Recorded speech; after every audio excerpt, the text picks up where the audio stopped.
د پاکستان او افغانستان میچونه په پیښور کې د ورلد کپ لپاره د پاکستان کرکټ ټیم تیاری. په دې ویډیو کې د افغانستان کرکټ مینوال لپاره درې د خوشحالۍ خبرونه. څنګه چې تاسو پته د اگست په میاشت کې د پاکستان او افغانستان ترمنځ وان ډے یعنی 50 اوریزي لوبي تر سره کیږي. خو د دې سیریز هوسټینګ رائټ یعنی میزبان یعنی کوروا افغانستان دی.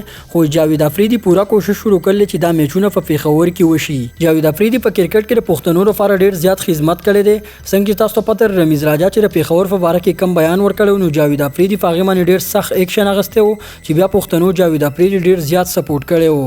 نو اوس بیک ډور دا خبرونه چلیږي چې د پاکستان او افغانستان ترمنځ چې د اگست په میاشت کې کم سیریز تر سره کیږي نو جاوید افریدي پورا کوشش شروع کړل چې دغه میچونه پیښور ته راوړي او دغه میچونه د پیښور په ارباب نیاز کرکټ سټیډیم باندې تر سره شي. د جاوید افریدي په کرکټ کې ډیر زیات لاس چلیږي، خاص کر د پاکستان کرکټ بورډ کې جاوید افریدي ډیر غټ لاس دی او د افغانستان کرکټ بورډ سره هم ډیر زیات ښه تعلقات دي.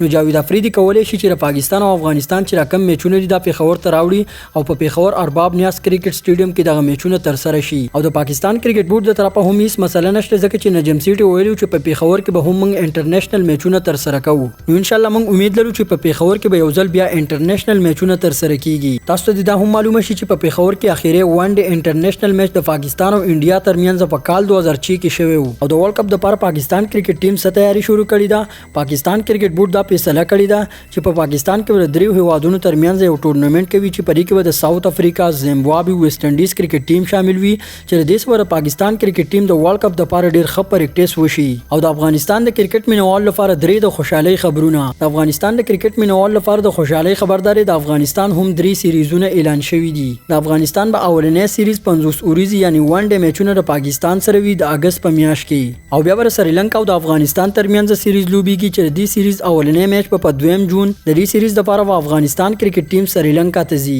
او په دې کال کې د افغانستان کرکټ ټیم 15 کال بعد د انډیا دوره کوي. انډیا ته سفر کوي چې د انډیا او افغانستان ترمنځ به درې وان ډے یعنی 50 اوریزي لوبي تر سره کیږي. ویل کېږي دا ممکنه تاریخونه دي چې د انډیا او افغانستان ترمنځ به اولنې وان ډے میچ په 14 جون، دویم وان ډے میچ په 18 جون او دریم وان ډے میچ په 19 جون باندې په انډیا کې تر سره کیږي. نو دا د کرکټ یو څو مهم خبرونه که تاسو دا ویډیو خوښ شوی نو ویډیو ته ضروري لایک ورکړئ او په کمنټ سیکشن کې راته دا هم وایي چې تاسو زمونږ دا ویډیو د کم ځای نه وکړه. په کمنټ سیکشن کې خپل کلی علاقې نوم ضروري ولیکئ. ملاویږو بل ویډیو کې د الله فامان.